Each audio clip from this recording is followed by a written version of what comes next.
Hello everybody, I'm Quinn Bradlee, the founder of Friends of Quinn, and my interviewee today is Whoopi Goldberg herself. Yay! So Whoopi, as a young child, you struggled to read, and when you found out that you had dyslexia, how did that make you feel? Well, it was nice to know that I wasn't just lazy and that I didn't have to sort of explain to people anymore that it wasn't that I didn't want to do it. It was just I was having a hard time because, back in the olden days, they just assumed that you were just lazy and Stupid and all these other things. But the thing that crushed me more than anything was I didn't understand how they didn't see that I was smart. I just couldn't figure things the way they were doing it. Were you ever made fun of as a child in school? Yes, but not because I couldn't keep up, but because I was sort of odd. I was a little bit strange. When you're 8 or 9, it seems odd to other people as opposed to just, oh, you're just a little different.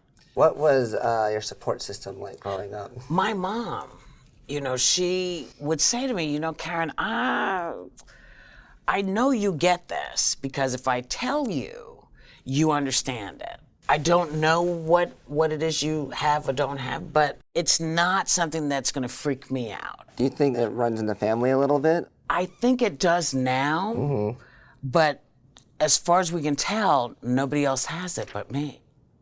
Do you think your dyslexia got you to where you are today? I'm sure it had a large hand in it, yeah. And the fact that since I was born, I've always known I wanted to pretend to put myself in other time periods, to be able to pretend to be another species. I mean, that stuff to me is interesting and it helps my mind expand. Sure. Yeah, it's our way of escaping the real life, and I think normal people can't really do that. They have a harder time. I think they have a very hard time. I feel bad for them. I kind of do too.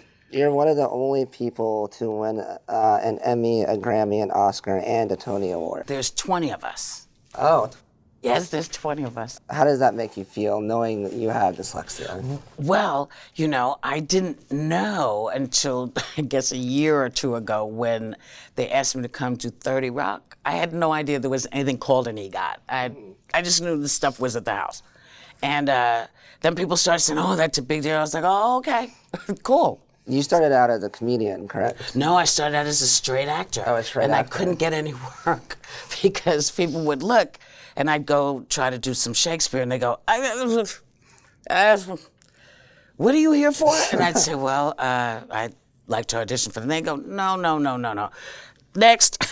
So I wrote a whole bunch of stuff for me to do so I could show people what I was capable of. And that sort of kicked everything off. What would you say is the most challenging part of having dyslexia, and what advantages do you think it has given you? I think the advantage is my brain sees and puts information in my head differently.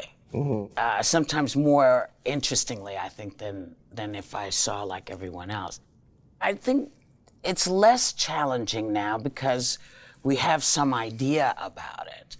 But I think the challenge will always be how we see ourselves. Not as folks with a handicap, but folks with an interesting perspective on everything. Sure. What advice would you give to a parent who has a child and their child has just been diagnosed with dyslexia? Stop trying to find a reason that it happened. We don't know why it happened. So it's not your fault. So let that go and start paying attention. So you can understand that I do things differently. You have to pay attention to see how I'm doing stuff. If you tell me all kinds of stuff and I know it from memory, that's a big deal. Don't say, oh, you're not getting it. They are getting it. You have to pay attention. Parents, pay attention. And don't call them stupid. No, I say this in my shows all the time. People always say to me, why do you use the language that you use? I said, because I like it. The words I use, you can say lovingly, but you cannot say stupid lovingly. You don't want that word. Whoopi, thank you so much. When my pleasure, baby.